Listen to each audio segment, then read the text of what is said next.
Hello and welcome to Dingoes Ate My Podcast. I'm Paul. I'm Dave. And this week we are discussing the episode of Angel Darla. This episode originally aired November 14th, 2000, attracting an audience of approximately. Where is it? Darla. 5.54 million viewers. Now we get on to the important questions. What were we playing when it comes to video games this week? Oh my god, Dave. This is a pretty good week. I'm not going to lie. With around this week, it seems familiar, but it's mostly a case of I can vaguely remember times of Smash Brothers Melee parties or other particular things there, but Melee would have enough been a couple of years from now.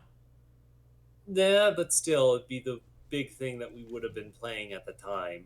But now, with releases now, nothing immediately comes to mind. I guarantee you will have played at least one of the games we're going to talk about. Hmm. Potentially more, but I guarantee one of them. On the same day as the episode, we had 3 games come out. 2 of them on the Game Boy Color. So on the Game Boy Color, we had Dexter's Laboratory Robot Rampage. Nice to hear with the cartoon show, as popular as it was. I don't know if it was still popular in 2000. That show to me feels like mid to late 90s, but maybe I'm wrong. But still, with those sort of games out and having that thing there. This is true.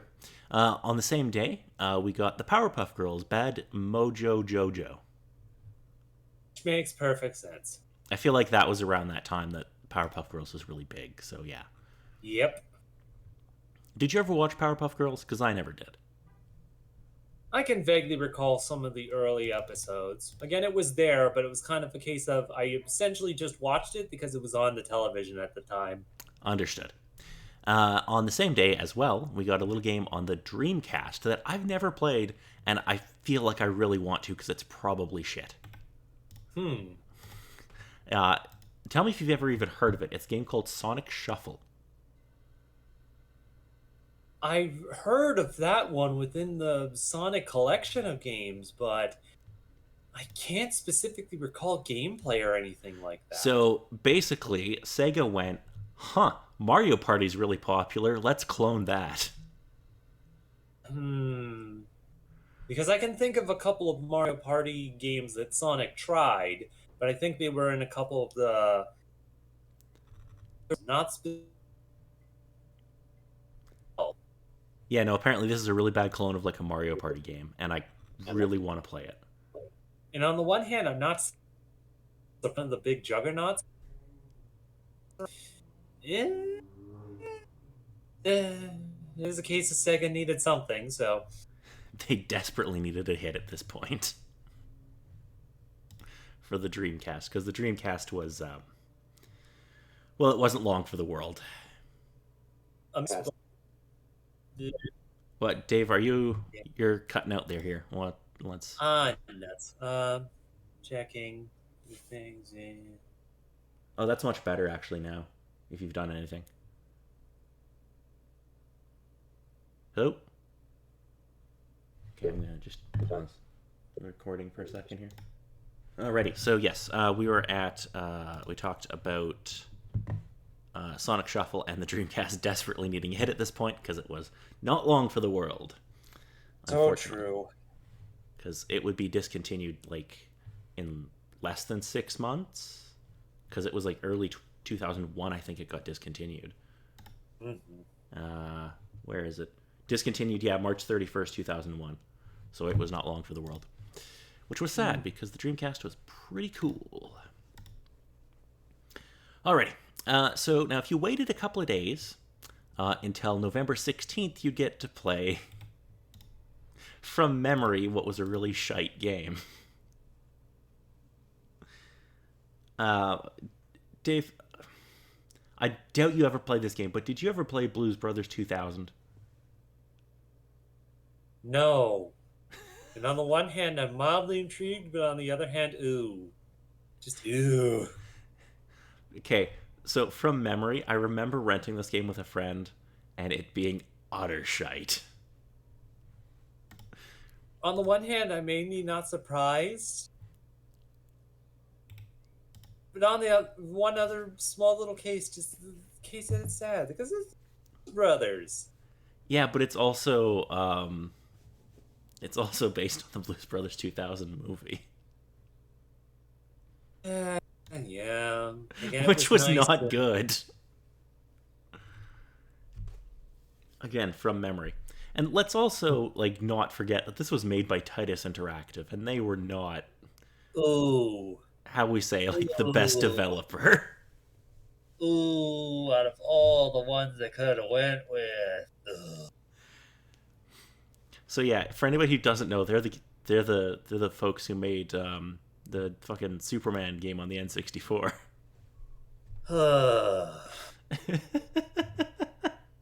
Again, out of all the options, money isn't everything. You need to not be penny pinching in those sorts of cases. Sometimes it makes sense to pay somebody like to get a slightly better developer to make your game. The cost is worth it, people. Now, in all fairness, from memory, they did actually make a couple of good games. So like Carmageddon 2, which I believe, oh no, they only did the N64 and the Game Boy Color port. Never mind, that was terrible. I was gonna give them props because I'm like, oh, Carmageddon like 2 is pretty fun on the PC, and then I'm like, oh no, they did the shitty N64 one. Uh, anyway, let's move right along. Now, if you were willing to wait a few more days again, you could have picked up a couple of other games. One being Tomb Raider Chronicles. Okay. Do you know anything of Tomb Raider Chronicles? I think like taking the couple 3D Tomb Raider games, like more modern ones, and putting them in a whole compilation, I believe, or it was one specific one that was more ran through the story of Tomb Raider, but condensed everything into one game. No, I believe this was actually a sequel. Yeah, following the events of the last Revelation. Uh, Okay. I remember this one being quite bad, if I Yeah, remember on the one correctly. It's one hand, of the worst selling ones. It mhm. didn't score amazing and it didn't score terrible. Yeah. On the same day, on the 17th, there was a little game that came out on Windows called Sacrifice, which I was not familiar with, and after looking at it, still nothing.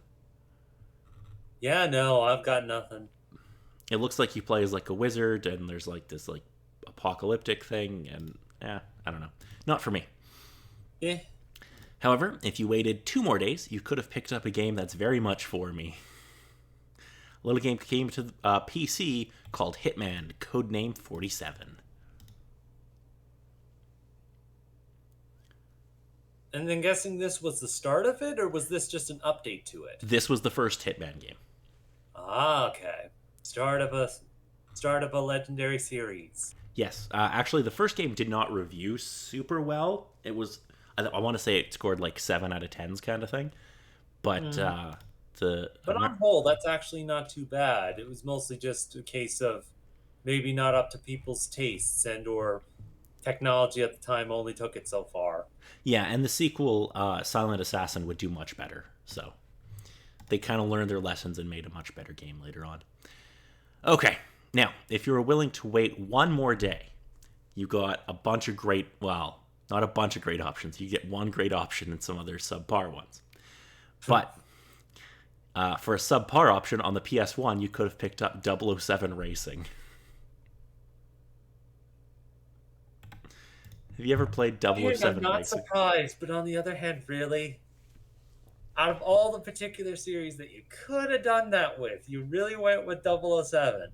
I mean, It makes decent enough sense, but still, why was everyone so bloody obsessed with kart racers? because Mario Kart. Of course, because Mario Kart, but still. Because Mario Kart was like stupidly popular.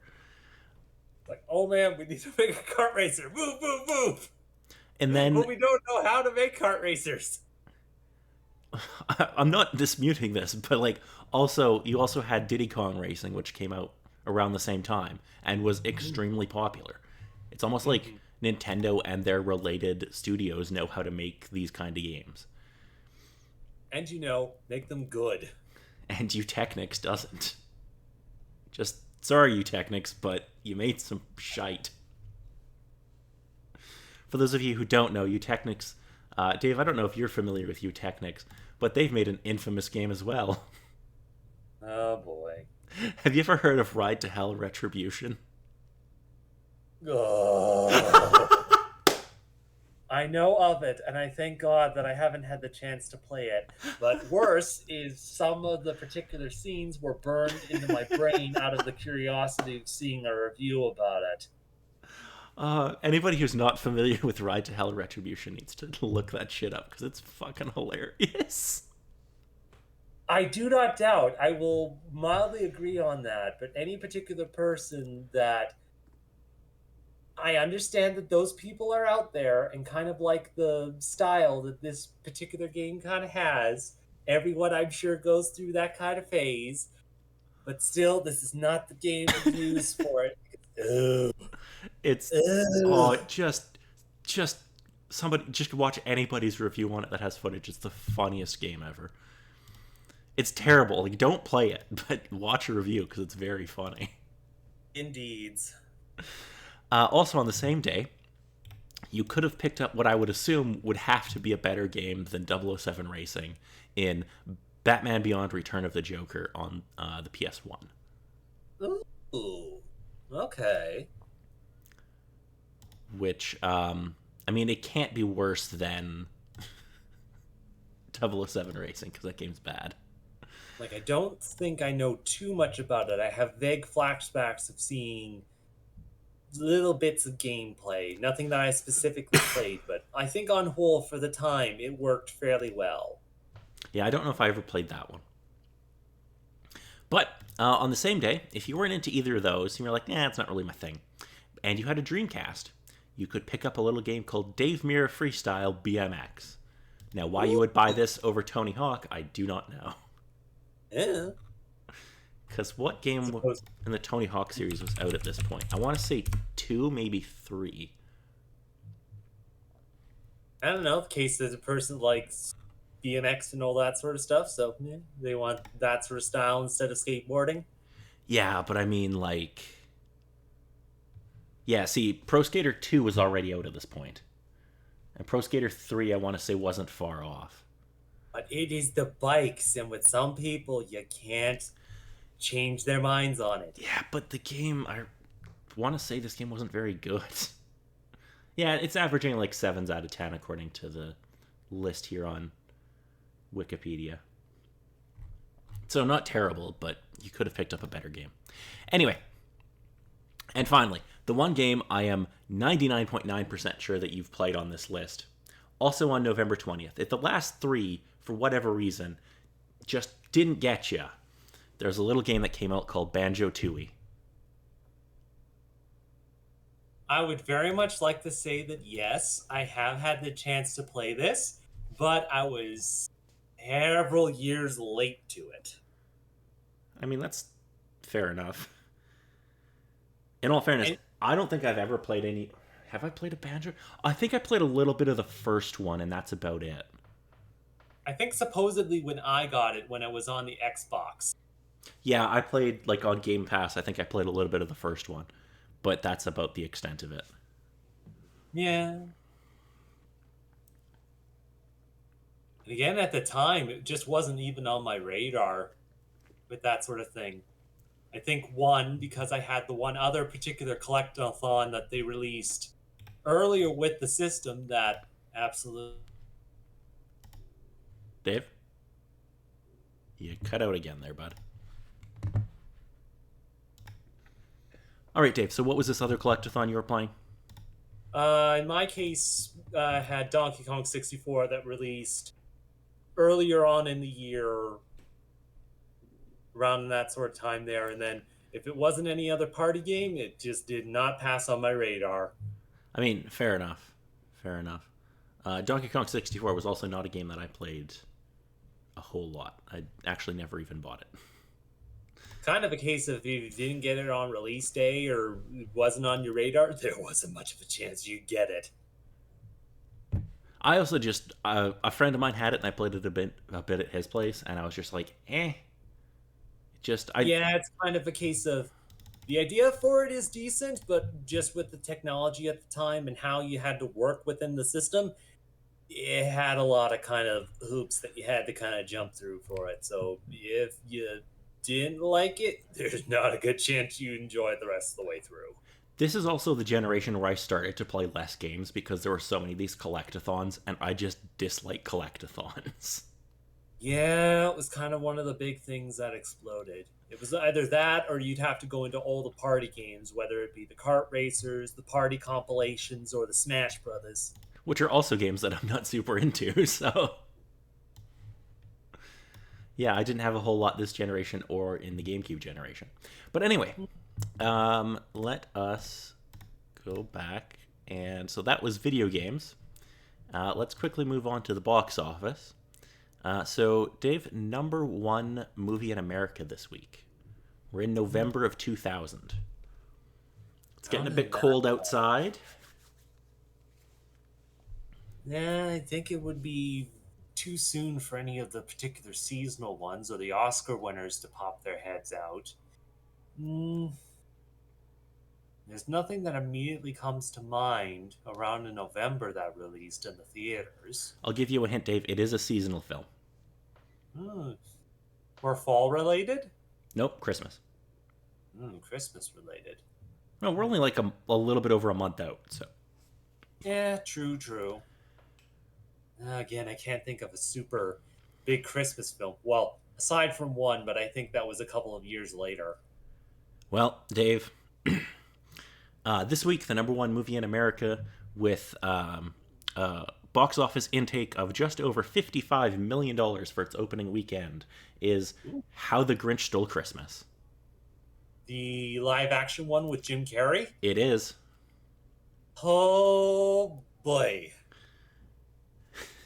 Are Because you? on the one hand, that is a Christmas film, and just all the things that they stuck into it, it it fits the aesthetic of what they had within the original, but it just fits the style of the early 2000s and the late 90s. See, I know a lot of people, especially now, seemingly don't like this movie, but I love it.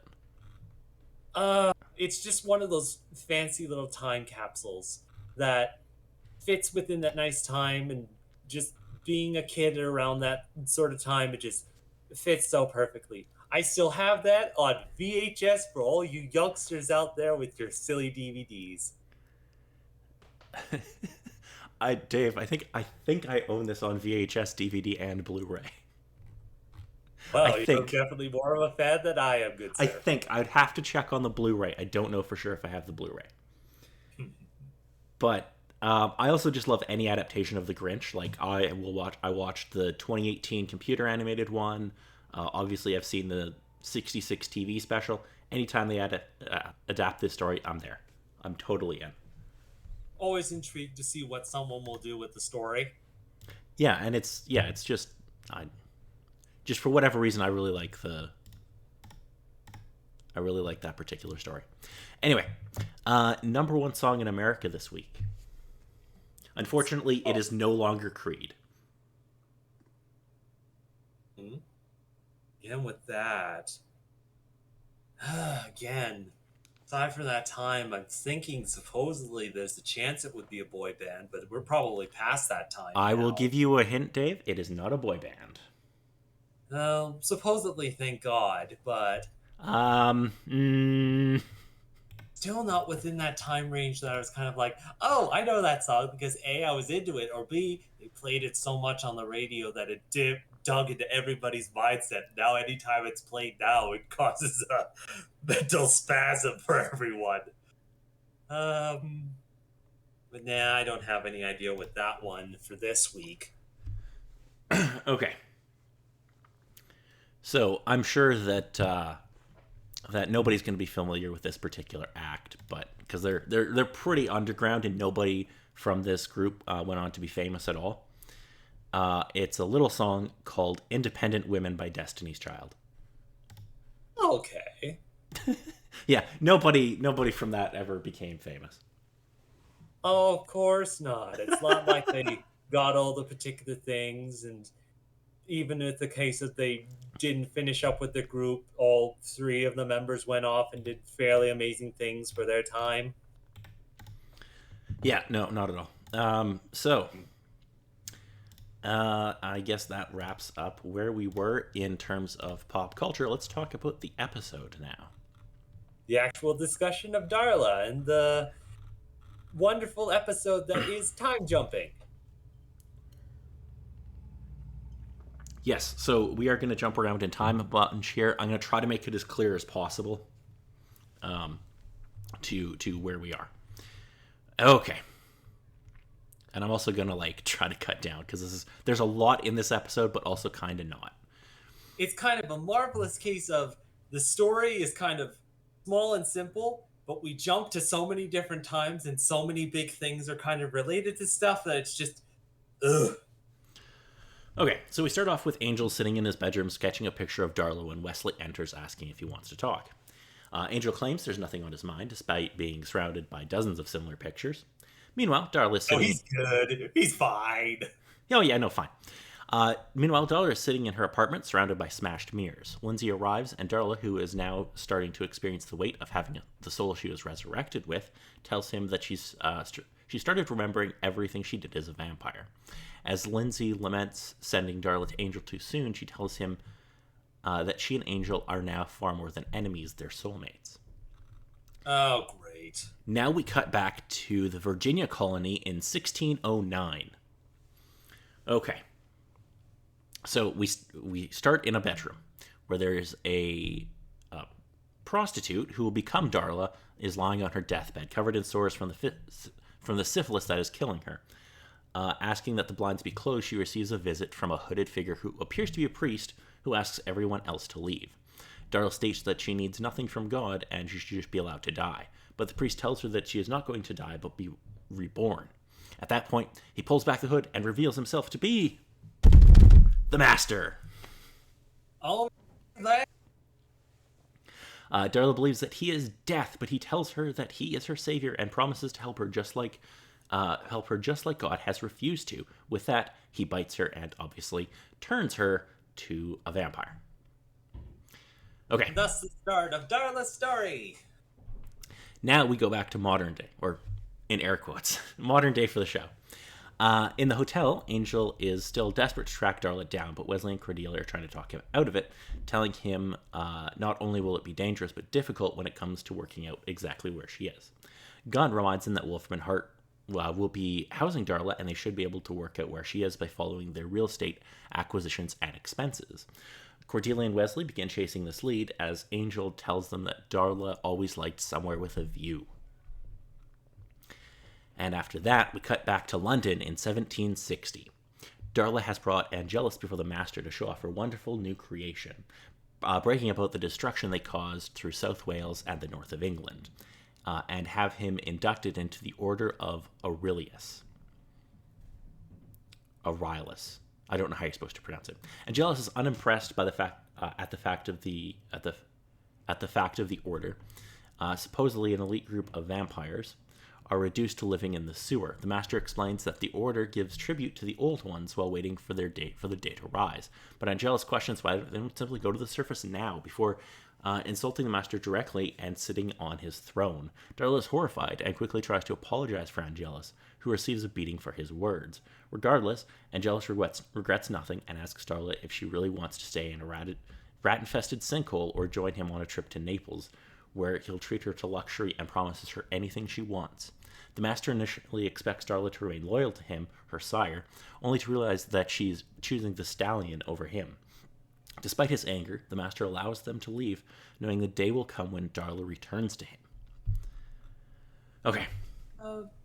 On hold just quickly about the scene. Not surprising, especially with Angelus, but really interesting to see his interaction with the Master and just the two different styles, tradition of things and the new way of thinking. Yeah, and At we never really got a chance to have them interact in season 1 of Buffy, so it's kind of nice to actually have them have some screen time together. Nice idea on the writing crew. Yeah, absolutely. So back to modern day.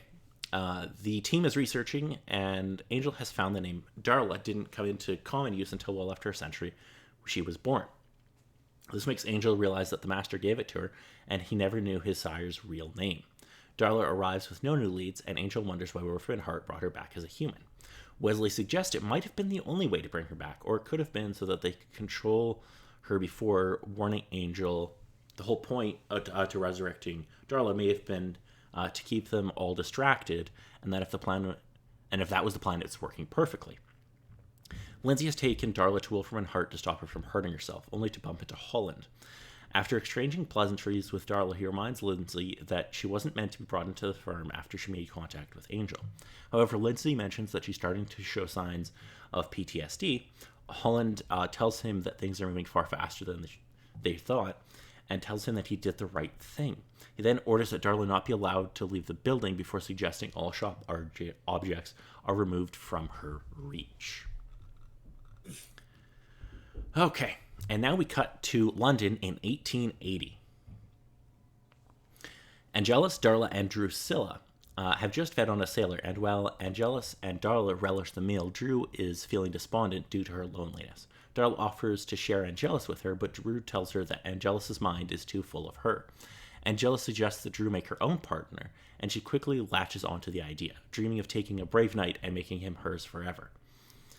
At that point, a crying man, who would soon become Spike, bumps into the group as he flees a party. As Darla and Angelus sneer, Drusilla is captivated by the man. Okay. Boy. And now we cut back to the quote-unquote modern day. I'm going to try to cut some of this because it's going to be a really long episode if I don't. Okay. Basically, Cordelia's managed to track down Darla's location thanks to her and Darla's fictional parents and their fictional... Basically, Cordelia tracks down where Darla is. Angel wants to go there, and they're like, nah, that's fucking stupid. They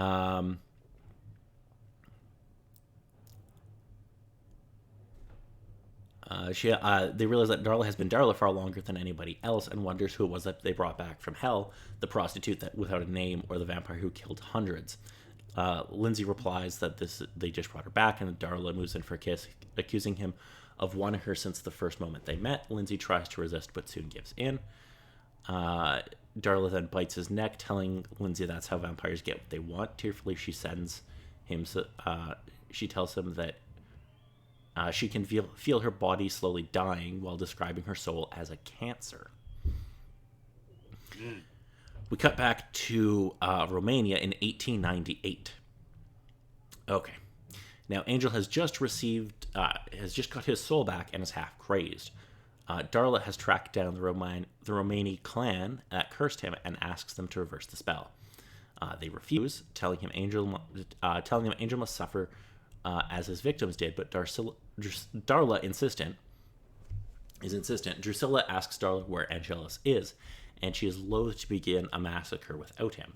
But Darla sends her on her way to enjoy the people in the camp. Darla tells the man that in a nearby caravan are his wife and daughters, who are safe at the moment and will be allowed to survive if Angelus is restored. At this moment, Spike emerges, having already feasted on a lot of them. Darla snaps the man's neck and unleashes Spike and Drew on the rest of the remaining clan. Well, so much for that plan. Yes.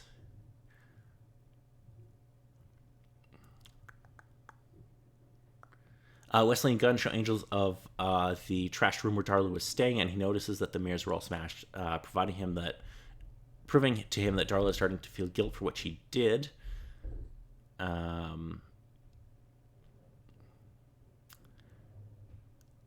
What else do we get here? I just want to kind of make this a little quicker because Darla ends up escaping from Wolfram and Hart.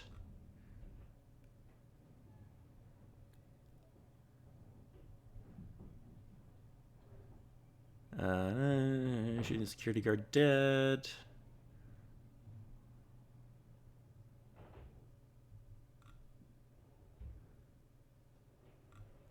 Basically, the important part in this is that Darla escapes from the Wolfram Hart, and Angel is on his way out to save her. And Wesley basically agrees with him that Darla has asked for help and she shouldn't be denied it, because as far as they know, she's a human right now. Yeah. We go to China during the Boxer Rebellion in 1900. Darla exits a house. Angel pushes her up against the wall, having tracked her down since her rejection of him after he got his soul back. Darla asks if he's come to be killed, but Angel tells her that instead he wants them to be as they were. Darla tells him that's impossible since he has a soul. But Angel counters that he's still a vampire and can still be the Angela she knew. Darla's feelings for her lover reignite, and she accepts him back, with the two leaving to enjoy the chaos of the rebellion. In Wolfram Hart's parking garage, Angel wraps a cable around Lindsay's neck and begins to throttle the life out of him, only to find the lawyer was calling him anyway. Lindsay tells Angel that Darla is to be killed, as well as the location where it'll likely be carried out. Angel leaves to try and save her, warning Lindsay that he'll come back if it's a trick, then adds that he may just come back anyway. Yeah. I mean, fair enough. We go back again to China during the Boxer Rebellion, where basically Angel and the crew are walking around in the carnage. They bump into Drew and a bloodied Spike, where Drew boasts that Spike had just killed a Slayer. Interesting. Angel That's his big accomplishments. It is. Angel congratulates him, telling him he's now one of them. And at the end of this scene, they expect Angel to kill a baby to prove that he's still Angelus. Yeah. Because, that's a thing. Anyway. Darla's having her suspicions. Yes, well, he does have that soul on him still. Angel makes it to Darla before Wolfram and Hart's agents kill her and returns her to the hotel. Later, Wolfram and Hart, Lindsay spies Holland talking to the security guard who was supposedly shot.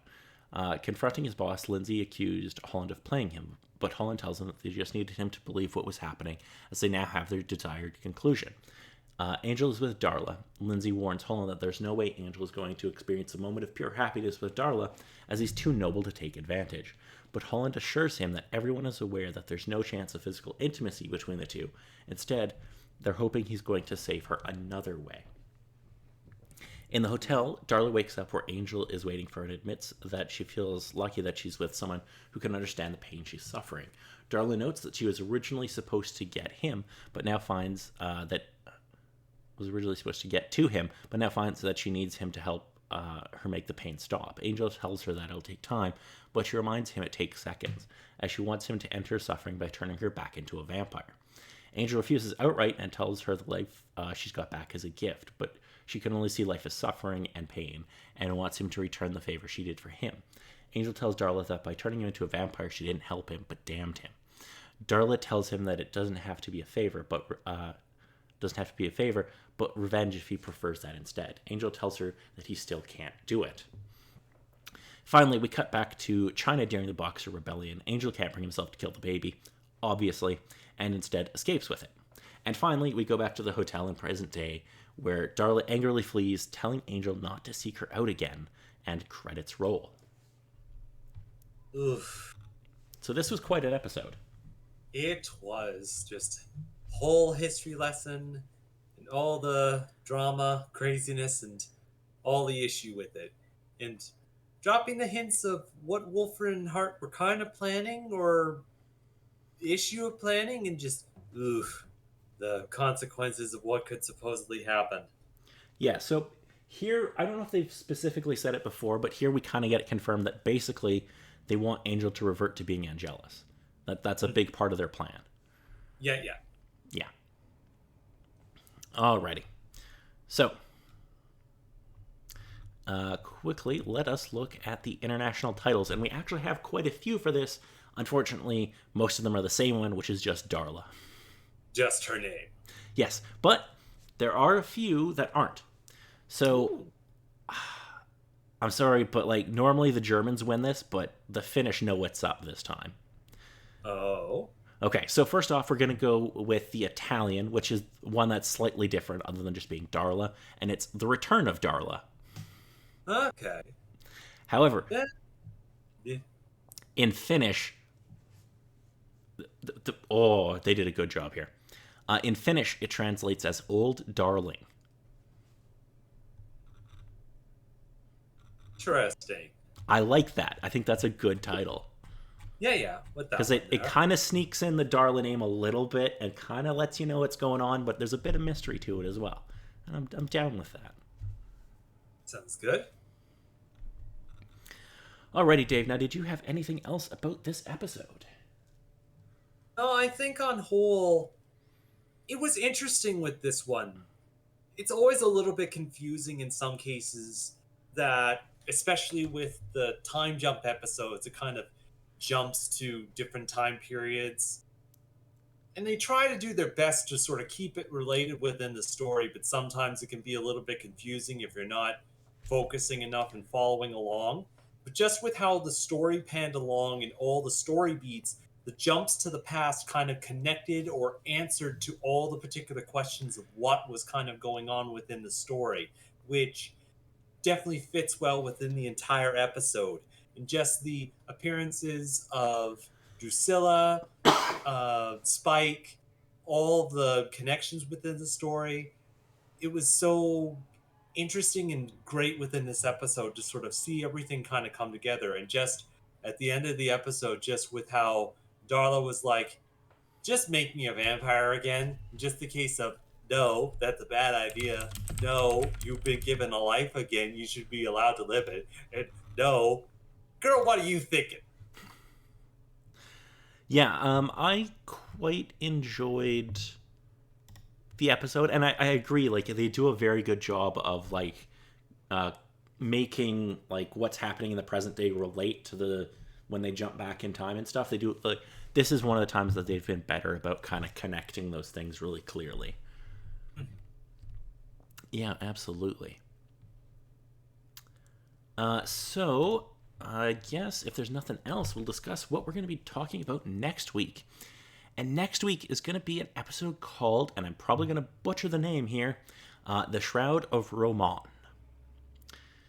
Okay, so basically, what's going to happen is Wesley is going to get blamed for the attempted murder of Kate. What's her surname? The detective Kate. I don't remember her surname. And the killing of a security guard. And Angel and Gunn are going to go undercover to foil the theft of a demonic burial shroud at the Los Angeles National History Museum. Oh boy. It's a freaking heist episode. I'm mildly intrigued, but oh boy, with Wesley getting blamed for the issue with that. Ooh. But it's a heist episode, and I love anything to do with a heist. Yeah, So yeah. yeah, it's gonna be good. Alrighty, until next time, I'm Paul. And I'm Dave.